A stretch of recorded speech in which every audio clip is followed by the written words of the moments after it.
Akhir-akhir ini, kulihat ada satu pembantu yang pulang paling cepat dan datang pagi-pagi sekali.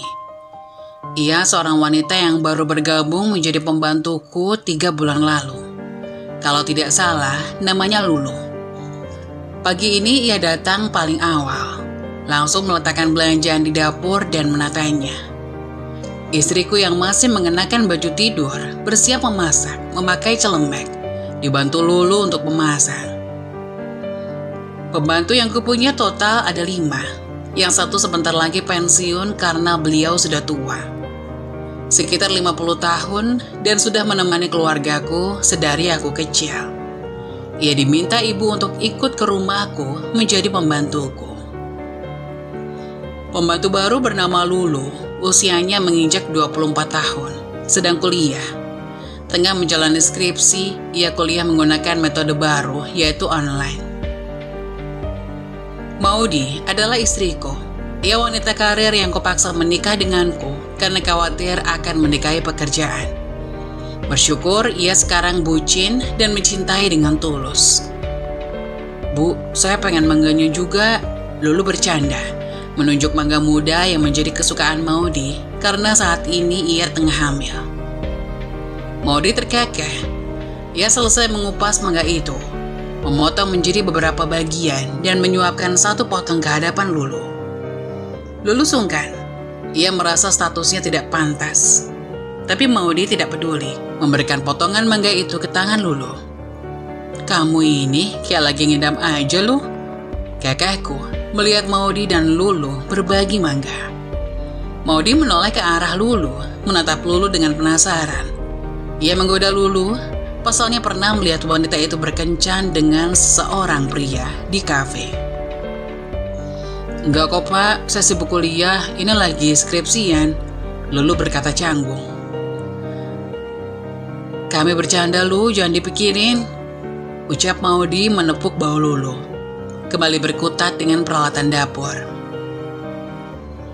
Aku duduk di meja makan, menyeruput kopi tanpa gula, dan membaca berkas kantor yang dikirim rekan kerjanya.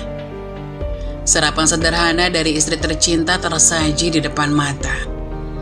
Aku tersenyum pada Maudi, Lulu langsung beranjak pergi, memberi kami ruang untuk sarapan bersama. Maudi duduk di sampingku, mengambilkanku nasi serta sup mie jagung lengkap dengan tempe dan tahu. Bersama-sama kami berdoa makan. Kemudian menyantap makanan dengan hikmat. Tidak ada suara selain denting sendok dan piring. Aku pertama yang selesai. Kutunggu Maudi beberapa saat sampai ia menyusulku. Mas mandi dulu ya, aku siapin bajunya. Tutur Maudi mulai membuka lemari. Aku mengangguk, mengambil handuk lalu ke kamar mandi. Air dingin yang menyegarkan merasuk kulitku, melemaskan otot dan menyegarkan tubuh selesai tidur. Selepas mandi, aku berganti pakaian di kamar. Maudi ke kamar mandi. Aku dan Maudi satu kantor. Kami bisa pergi berangkat bersama-sama, lalu pulang bersama jika salah satunya tidak lembur. Setiap Maudi lembur, aku akan menjemputnya, apalagi dikala ia tengah mengandung janinku yang berumur 3 minggu.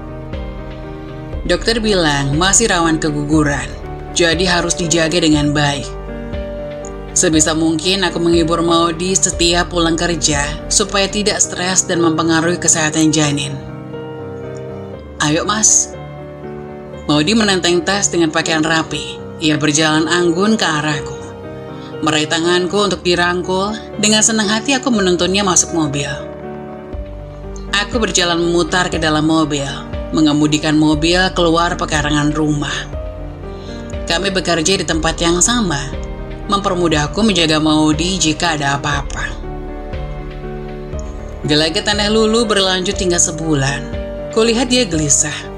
Aku mengernyit bingung, menghampirinya dan menepuk bahu kanan Lulu. Kamu kenapa Lu? Saya mau ngomong sesuatu pak, tapi tunggu ibu pulang. Tuturnya masih memberiku senyum. Aku mengangguk saja, duduk di sofa sambil melihat pintu. Maudi pamit ke rumah tetangga 5 menit yang lalu. Ia ingin membeli bubur yang diidamkan tadi malam, menolak ku temani. "Mas," panggil Maudi datang dengan sumringah. Ia menunjukkan satu kresek putih dengan 2 bungkus kertas minyak berisi bubur. Aku mengangguk dan tersenyum, menyuruh Maudi untuk segera makan. Kulirik Lulu yang perlahan menyingkir dari dapur, memberi ruang untuk kami. "Tadi Lulu mau ngomong, tapi nunggu kamu sekalian. Kayaknya hal penting," kataku menatap wajah Ayu Maudi. Maudi itu kebingungan. Lulu kan pendiam dan pemalu, jarang banget ngomong sama kita kalau nggak ada yang mulai. Kayaknya ini penting deh. Aku setuju. Gelagat aneh Lulu pasti gara-gara ia memiliki masalah. Selesai kami makan, Maudi mencari keberadaan Lulu. Bok Sarni yang menyapu halaman melihat kami memanggil nama Lulu, lantas angkat suara. "Saya lihat tadi Lulu pulang, Bu, Pak. Nggak izin tak?" tutur Mbak Sarni. Aku saling pandang dengan Maudi. Tanpa harus berbicara, mata kami sudah mengatakannya. "Enggak, Mbok. Kayaknya Lulu lagi sibuk kuliah." "Ya udah, makasih, Mbok. Semangat ya, Mbok," kata Maudi menunjukkan kepalan tangan kepada Mbok Sarni. Senyuman Mbok Sarni membuat kedua matanya tinggal segaris, menjadi ciri khasnya walaupun sudah banyak timbul keriput di wajahnya. Seminggu sudah Lulu tidak kembali ke rumah. Aku dan Maudi berusaha tenang serta tidak khawatir. Walaupun Lulu hanya seorang pembantu, namun ia sudah menjadi bagian dari keluarga ini. Mengingat ia masih muda dan hanya tinggal sendiri di ibu kota yang besar ini. Maudi menghela nafas, menatapku dengan mata berair. Ia sudah banyak berpikir. Aku mengusap perut yang terasa membuncit mengandung anakku. "Lulu gak akan kenapa-napa, tenang aja ya," tambahku memberi kecupan di dahi Maudi. Kami berpelukan, menatap layar televisi dengan hikmat. Setidaknya itu sebelum muncul suara ketukan keras di pintu. Aku terkejut, kupikir ada maling atau penjahat. Sejenak ku intip melalui kaca jendela, ternyata itu Lulu. Aku mengatakan kepada Maudi. Wanita itu langsung bergegas membuka kunci pintu dan menatap wajah Lulu yang lebam serta air mata yang mengering di pipinya. "Kamu kenapa, Lu?" Maudi khawatir. Aku bergerak ke dapur mengambil air putih, menyodorkan pada Lulu agar tenang. Setelah dirasa tenang, Lulu menatap kami berdua. Ia mengusap perut seperti yang terakhir kali kulihat. "Aku hamil, Bu, Pak. Tapi pacarku tidak mau bertanggung jawab. Aku ingin aborsi. Pacarku tidak mengizinkanku aborsi. Ia ingin aku melahirkan anak ini dan mempermalukanku." Lulu kembali menangis. Maudi merasakan penderitaan Lulu. Ia memeluk wanita itu dengan mata berkaca-kaca. "Saya laporkan polisi saja ya," tawarku yang membuat dua wanita itu kompak menggeleng. "Saya pasti akan dipukuli lagi. Saya tidak tahu mau pacar saya apa. Saya tidak boleh aborsi, tapi dia tidak mau bertanggung jawab." Aku terkejut. Pria mana yang berani main kasar dengan wanita, bahkan sampai memukul? Ini sudah keterlaluan. "Ini harus dilaporkan loh. Soal anak kamu bisa tinggal di sini sampai kamu melahirkan. Tidak akan ada yang melihat kecuali orang di rumah ini." "Orang tuaku, Bu. Mereka sudah tahu. Ibuku mengusirku dan tidak boleh pulang ke rumah selain membawa suami. Mereka juga pasti menanggung malu.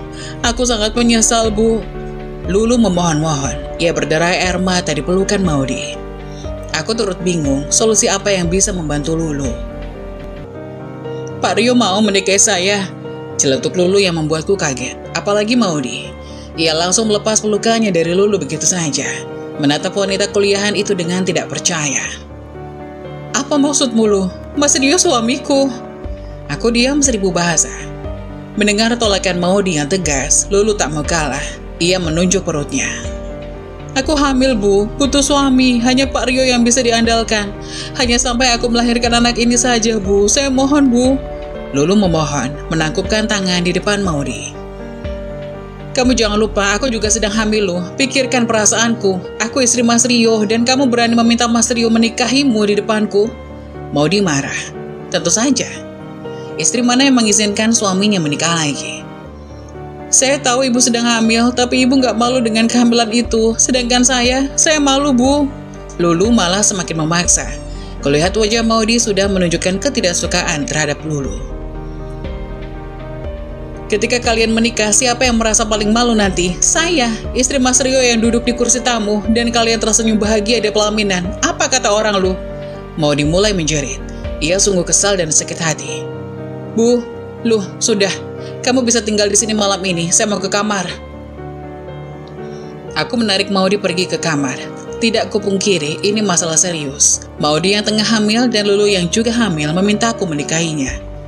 Di kamar, aku menatap wajah Maudy yang masih marah. Kubujuk dia supaya tidak marah lagi. Tidak baik membawa amarah hingga tidur. Kuusap tangannya, mencium punggung tangannya beberapa kali. Kubuat wajahku sejelek mungkin agar Maudy tertawa. Beruntung ia segera tersenyum lalu memelukku. Kami tidur seperti biasa. Maudy yang tengah hamil harus dijaga dengan baik, apalagi kandungannya masih seumur biji jagung. Keesokannya, karena hari libur, aku mengeluarkan motor yang lama tidak kupakai, hendak mencucinya. Seperti biasa, Maudy akan memasak karena belum tersedia bahan yang akan dimasak. Lulu dan Maudy belanja di tukang sayur yang biasa lewat di depan rumah. Bukan hanya Maudy dan Lulu yang belanja, melainkan banyak ibu-ibu menggerombol. Awalnya mereka bicara macam-macam, bahkan menggodaku juga yang pagi-pagi sudah mencuci motor. Namun tiba-tiba mereka menyinggung Lulu. Lulu masih muda ya? Sudah nikah belum? Tanya salah seorang ibu-ibu pada Lulu. Lulu dengan kepribadian yang pemalu menggelengkan kepala sambil tersenyum. Ibu-ibu di sana memaklumi. Tapi perutnya buncit ya, kayak lagi hamil, sampai ngalahin perutnya Bu Maudy. Celetuk ibu yang lain membuat sontak menoleh ke arah gerombolan itu. Biasa itu Bu, anak muda, suka jajan apa itu? Viral di medsos. Timpal ibu yang lain. Kulihat Lulu menenteng belanjaan dengan tertunduk, matanya menyorot lurus ke tanah. Sedangkan tangannya meremas kantong belanjaan. Tak berselang lama, Maudy menyusul. Aku mencegahnya. Maudy, kasihan Lulu. Belum selesai aku bicara, Maudy sudah menyerobot. Aku nggak peduli, salah sendiri mau begituan sama pacarnya padahal belum nikah. Tuturnya melewatiku begitu saja. Ibu-ibu melihatku, menggoda. Mereka menganggap aku sedang romantis bersama Maudy. Kutanggapi dengan senyum paksaan. Aku dengan memboncengkan Maudy berkeliling kota sambil menikmati angin dari jalanan yang sudah lama tidak kurasakan. Kami memutuskan untuk berhenti di kafe, menuruti Maudy yang ingin makan dessert. Aku mengambil kesempatan ini untuk membicarakan masalah Lulu. Maudy sayang, ayo bantu Lulu, kasihan dia. Aku janji hanya sampai anak Lulu lahir, aku akan menceraikannya. Aku membujuk Maudy dengan suara lembut, mengusap punggung tangannya, menggunakan jempolku. Maudy membuang muka, sudah malas membicarakan masalah Lulu. Aku memalingkannya lagi, masih berusaha membujuknya. Mas, pikirkan perasaanku. Aku menyela. Aku tahu gimana jadi kamu. Kamu pasti cemburu, sakit hati, dan gak rela aku menikah Lulu. Tapi kamu tahu, aku akan menceraikan Lulu setelah anaknya lahir. Mana Maudy yang baik hati? Kemana istriku yang mempercayaiku? Aku menatap Maudy dengan memohon. Ia tampak terdiam, memikirkan perkataanku. Dessert datang kemudian. Dalam diam Maudy memakan apa yang dipesan. Aku tidak lepas memandangnya. Hingga kembali ke rumah, Maudy masih terdiam. Entah apa yang ia pikirkan. Tapi aku melihat Maudy menghampiri Lulu. Aku panik, takut mereka akan kembali berdebat. Namun prasangkaku salah. Maudy mengizinkan Lulu dinikahi olehku. Lulu berterima kasih pada Maudy. Aku juga berterima kasih kepada Maudy saat kami berada di kamar, memeluknya dengan erat. Ini Maudyku. Esoknya, kami berdua libur, izin tidak bekerja untuk mengurus pernikahanku dengan Lulu. Maudy yang mengurus segala hal yang diperlukan di rumah. Aku dan Lulu pergi keluar kota untuk melamar Lulu, sekaligus membawa orang tua Lulu untuk menyaksikan pernikahannya. Ibu Lulu begitu senang melihat kedatanganku. Beliau bersemangat ketika aku mengajaknya untuk datang ke rumahku dengan mobil. Keluarga Lulu berjumlah 3, kedua orang tua Lulu dan saudara Lulu yang masih kecil. Kami segera berangkat kembali ke rumah karena mengejar waktu. Sembari menyetir, aku berkomunikasi dengan Maudy lewat telepon. Ia mengobrol banyak tentang persiapan di rumah yang serba dadakan. Terdengar suara Kajang yang berderit menyela pembicaraan Maudy. Mas, panggil Lulu yang mengejutkanku. Aku yang tak biasa dipanggil Mas oleh pembantuku sedikit gugup. Ibu lagi ngeliatin kita, matiin teleponnya. Lulu berbisik padaku. Aku sedikit melirik Ibu Lulu di belakang. Aku menghela nafas, berbisik ke telepon untuk mengakhiri panggilannya dengan Maudy. Sampai di rumah, sudah sore sekitar pukul 4. Aku menghampiri Maudy hendak mencium kening istri tercinta. Namun urung tatkala Ibu Lulu melihat ke arahku. Acara akan dimulai malam harinya, makanya Maudy berusaha semua persiapan selesai sebelum pukul 8. Lulu menghampiriku setelah ia kupinta mandi. Ia menyuruhku mandi dan bersiap. Sedangkan Lulu akan dirias di kamarku dengan Maudy.